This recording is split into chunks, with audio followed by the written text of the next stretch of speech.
Sa anime, hindi siya naging invisible sa laban. Gumagamit pa rin si Sanji ng mga skywalk technique para maiwasan ang mga atake ni Queen. Kumpara sa manga ay malinaw na ipinakita si Sanji na gumagamit siya ng mga bagong technique para maging invisible na halos mag-teleport sa paligid ni Queen. Kasabay nito ang awakening niya ng malakas na Ifrit Jambei.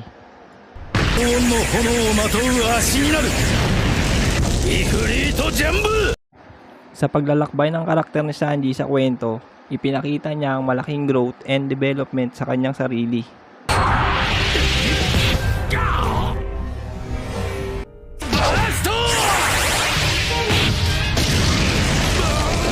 Hindi lamang ito ang kanyang pinapangarap na kakayahan, kundi para makapamboso din ng mga babae.